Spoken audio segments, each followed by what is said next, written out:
Hello folks and welcome back to Rome Total War. Today I'm going to be doing something a little bit different here because right now I wanted to talk about the Civil War mechanic in this game. This is something that has been on my mind for a long time. It's something that hasn't quite been answered fully in my opinion, and I thought that today would be a pretty good time to have a discussion on this mechanic because I did do some digging in the game code and I found some pretty intriguing answers. So before I get into the game code, I wanted to start with something that was more familiar and more welcoming to most of y'all who aren't used to looking at game code like I am also not used to looking at game code. So here we are in the Senate mission screen, or the Senate floor screen in this game. And before I talk about what this means, I want to talk about something. First off, for those of you who are interested in the Civil War mechanic in Rome Total War, you probably already have watched a video made by Melkor, which is the best explanation of the Civil War mechanic that we have had so far. And it's gotten us, I would say, the closest to understanding this mechanic that anyone else has ever gotten us to. So the problem, though, is that I feel like there's some things in Melkor's explanation that didn't quite fit with me. There's some certain variances and some certain, I guess you could say, variables that I didn't understand, like why in a game design these things would be in this certain way. So before I talk about Melkor's his way, you know, the way that he described it in his video, I want to talk about what the standard understanding is. The standard, like if you go through any forum or guide for this game, typically what you're going to hear people say is that the Civil War can start when the Senate dislikes you to a certain degree and when the people love you to a certain degree. Now, it is also my understanding that there are at least two different ways that a Civil War can start. One is that you can start it yourself once you have the popular support, and then the other is that you are forced to start it when the Senate, due to them hating you, they are going to ask you to commit suicide. They're going to ask your faction leader to commit suicide, and if you disobey that, then that's going to start the Civil War. So those are the two classical understandings of how this works, and there seems to be some truth to all of this, but it's never been really understood. What does this screen mean, and what does it take to raise the popularity of the people? What does it take to raise and then decrease the popularity of the Senate? And this is where Melkor's ideas come into play.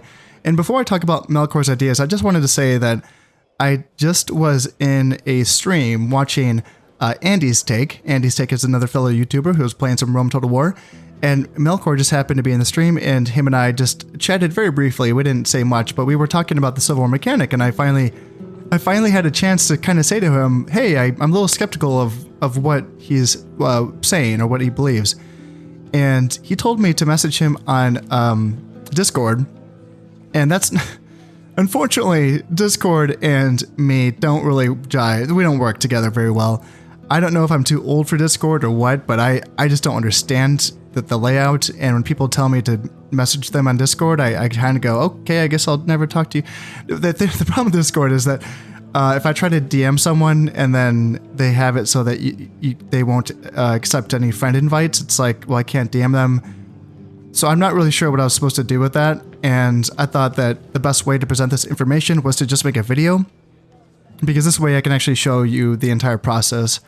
So if Melkor watches this, I wasn't trying to avoid talking to you. I was looking forward to it, but I didn't really understand how I was supposed to present this information to you. So here we are, and that's on me. That's on me not understanding how to use Discord and stuff. But I hopefully can present this mechanic the way that I understand it. So we're going to be looking at some game code pretty soon here. But before I get into that, I wanted to go over briefly what Melkor was saying. He kind of stripped away all of this stuff here and mostly talks about the idea that it's a settlement requirement. It takes a certain amount of settlements for each Roman faction to be able to start the Civil War. Now, he doesn't talk too much, if at all, about the Senate part of the equation. That is, when the Senate dislikes you enough to, ask your faction leader to commit suicide. That's not talked about much, if at all, in his video. I just watched it and I don't recall him talking about this. he was talking about what does it take you, the player, to actually be able to initiate the civil war on your own, which is, yeah, valid, because that's what we all want to know. It's typically easy enough, I think, to keep the Senate happy with you, maybe not. But his idea is that each Roman faction requires a certain set number of settlements, and I immediately start to raise my eyebrow when he says that the numbers change depending on certain unknown variables. And that's where I raise my eyebrow, where I'm thinking, well, why? Why would the numbers be different depending on the playthrough? And it would differ, by a settlement or two here or there, but why? And also then when he talks about the settlement number, saying that it takes 28 settlements for the Julii, he says that it takes 25 for the Scipii, and then 22 for the Brutii. And again, I just think, why? Why would they design the game like that? That's just so random and odd. So my theory was always just that this is connected to population, the total population of your empire.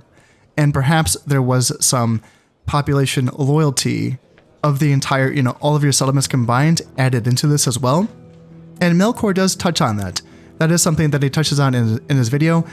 Now, after looking into the game code, I think that my theory is pretty much all wrong, and Melkor's is definitely more right than mine, but there's more details in there that I wanted to get into, because it's something that I think he seemed to indicate that he may have seen the game code that I had already seen. That was something that he indicated when we were talking to one another in the stream. So maybe he just kind of kept things simple for his video, just so that people have the brass, the simple brass tacks of the issue. If that's the case, I think he went a little bit too vague, because some things seem a little bit off with his explanations. He was talking about the settlement buildings themselves and saying that it has to do with these things not being damaged. And maybe that's the case, but I think that when I looked at the code, there was nothing about that, and it just was mentioning the total happiness of the provinces and the entire empire. So that's going to be enough of you looking at this beautiful map here in a very familiar, comfortable setting. Now we're going to dive into something that's pretty uncomfortable and scary, which is the game code itself. Here we are in the game code, and this is something that was sent to me by a viewer when I was trying to ask, and I was trying to figure out certain mechanics in Rome and try to figure out how certain things worked, like war cry or command stars or the shield block chants. These are all things that I've made videos on. I haven't made a video on war cry yet. I want to do that eventually at some point. But I was really happy to have this sent to me, because I don't know anything about this stuff. If this looks like alien language to you, then hey, I'm right with you, okay? I don't get it either. Luckily for us, when it comes to the Civil War stuff, a lot of this is written in plain English. So at least I can see that, hey, it's right there. Good. And so when I type in popularity up here, and I kind of search through here, and I find something that makes it look like it has something to do with the Civil War. Here, cool. I can copy paste this, and I can take it to ChatGPT to translate it for me. Now, after using ChatGPT to translate a lot of code regarding the popularity stuff and also the Senate triggers as well, I get to this here, which is a cheat sheet for how to trigger the Civil War. And this is where it gets very juicy. With this cheat sheet, we can now determine exactly what is going on with the Senate approval and the people's popularity. So let's just go step by step here, okay? First off, we're looking at the Senate standing right here, okay? Number 1. And the formula, the Senate standing, is recalculated every turn in ranges between 0 and 99. The base equals 50. And this is modified by military strength. Military strength is going to equal 63% of the weight of Senate standing. So how is that calculated? Well, military strength is calculated by the relative strength equals 100, and what it is your armies versus the total armies of the other Roman factions, and I would assume the Senate as well, perhaps. So if you have less than 33% of the total strength of Roman armies, then you get 0 points for this. This 63%, you get 0 points. If you have between 33% and 40% of the total Roman armies, you get plus 1 point. And then between 40 and 45%, you get plus 2 points. And then between 45% and 50%, you get plus 3 points. And then the points start to decrease. Okay? Keep in mind, the Senate doesn't like it when you get too powerful. So if you have between 50 and 57% of the entire military strength of the Roman factions, you lose a point. If you have between 57 and 65% of the total Roman strength, you get minus 2 points. And then over 65%, it's at minus 3 points, okay? They're getting scared that your military strength is becoming too powerful. Now, the other part of the Senate approval rating is the people popularity. Remember, now let's just go back up to the top here. This has to do with Senate standing. Still, we're talking about Senate standing, not people popularity, but this is a part of it. This is a part of the Senate standing. Now, whereas military strength is going to equate 63% of the standing, people popularity is going to equate to 30% of it. Okay, so now we have another graph here. Under 30, there's going to be 0 points. Now, going back up to military strength, this is relatively easy to understand. This is the percentage of, the total Roman armies. I get it. Down here, I suppose this has to do with that graph we were just looking at in-game. It's a 10-point score, 1 through 10. So I would say that each point equates to 10 in-game points. So I would assume that this means less than 3 points of people popularity, right? You're going to get 0 points for the Senate standing. And then 30 to 39, so that's like 3 or 4 on the people score, plus 1. 39 to 48, plus 2. 48 through 57, plus 1, so it's starting to go down again, right? 57 to 66, the Senate is getting scared, minus 1, standing with the Senate. 66 through 75, minus 2, standing with the Senate. Over 75, so again, this is between the 7 and 8 scale, 8 points, 7 to 8 points on that graph that we saw in-game. It's going to be minus 3 with the Senate standing, right? And again, this does line up with a lot of what Melkor was saying, but we're seeing a lot of the brass tacks here, which is kind of nice. I think it's pretty fun. So if we go through this, Senate missions also equate to 10% of the Senate standing for you. So, hey, that's good to know. There's an equation here, which I don't quite understand, but it's there if you want to look at that. And then leader attributes, so the leader can add between 0 and 4 Senate points based on his traits, I suppose, or is it traits and ancillaries perhaps? And then random spikes, which is interesting. So there's going to be minor random adjustments per turn. So not a big deal. But then we go to this final calculation, okay?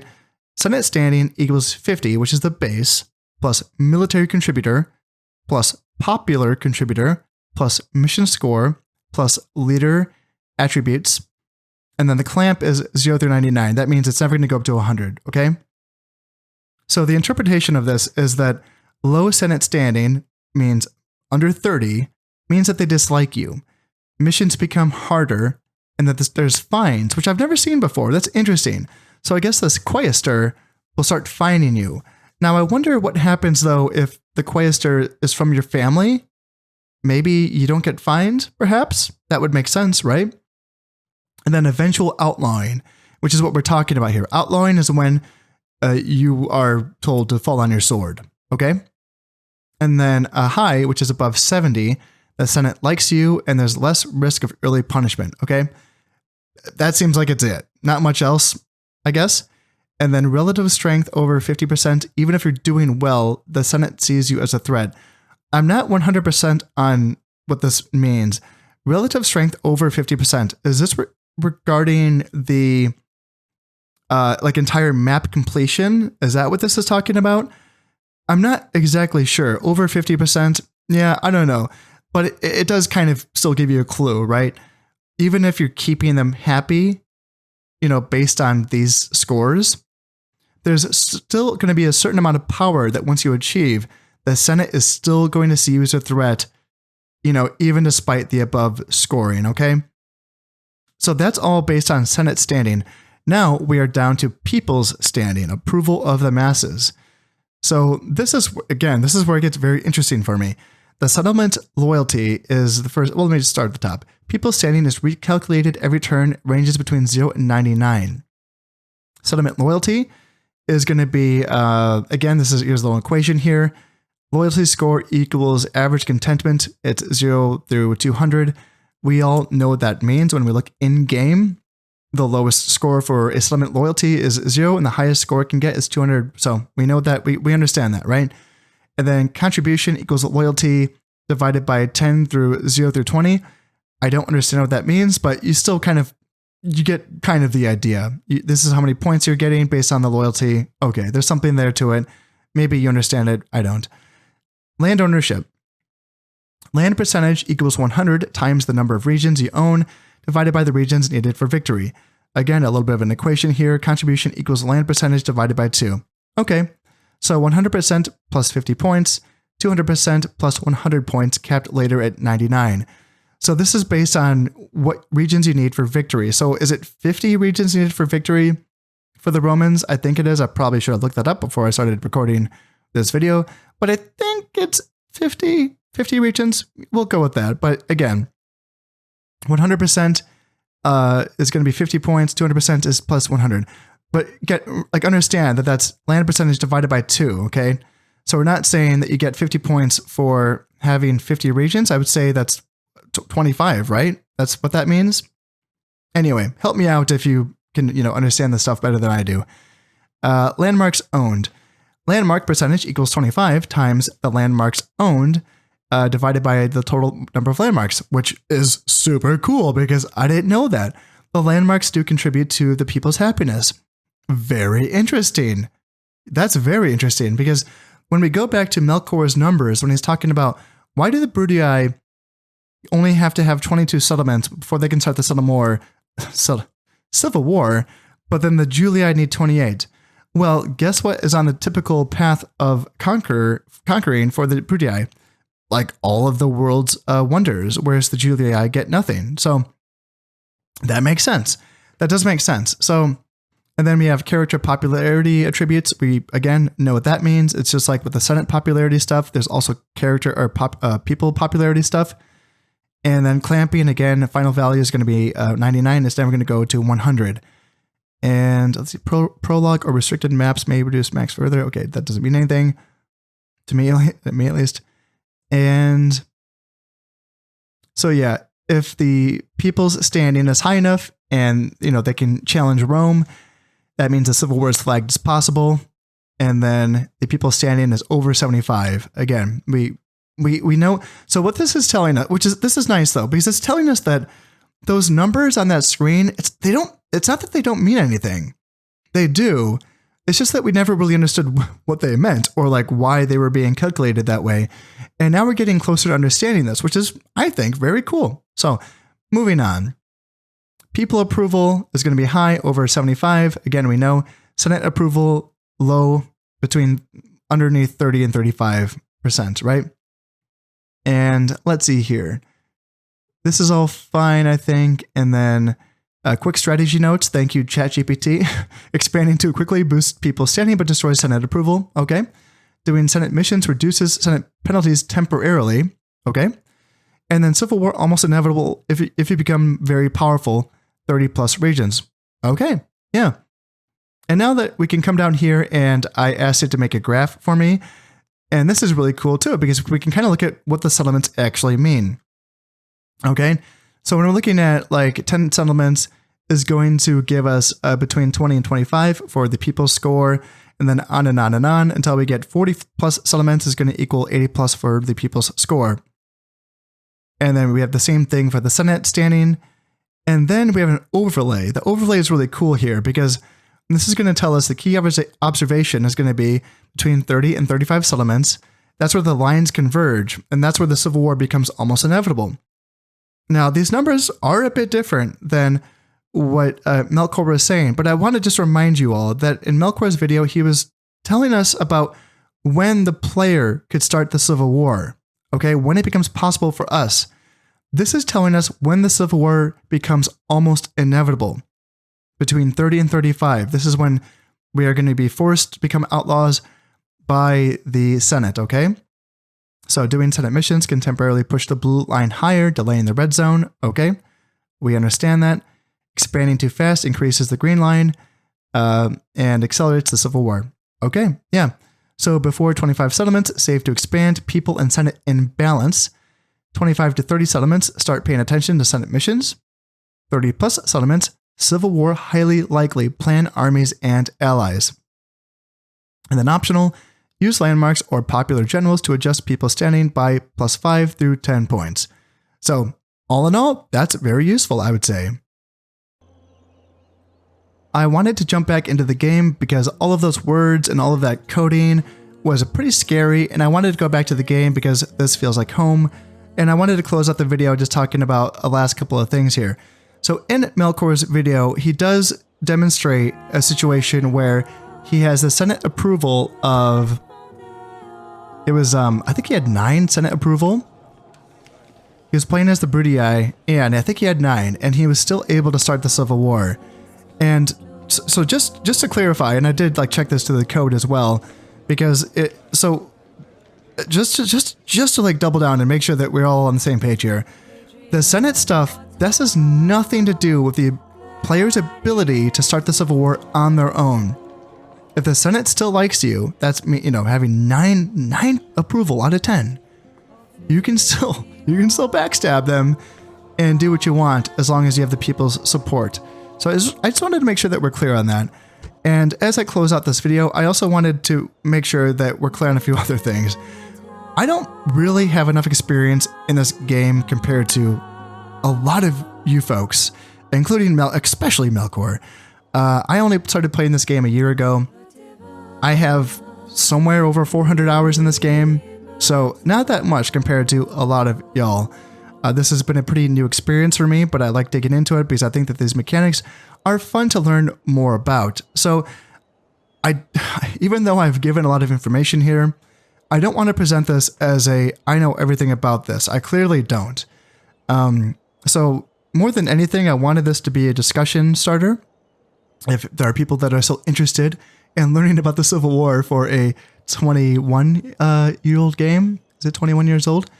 Then please spread this video out and let more people know, or, you know, become aware of it, really, because it can be really fun to get a discussion going and we can learn more about this wonderful game. So that's going to be it for this one. I just wanted to say thank you all for coming. This has been Conasip playing Rome Total War. Thank you very much, and goodbye.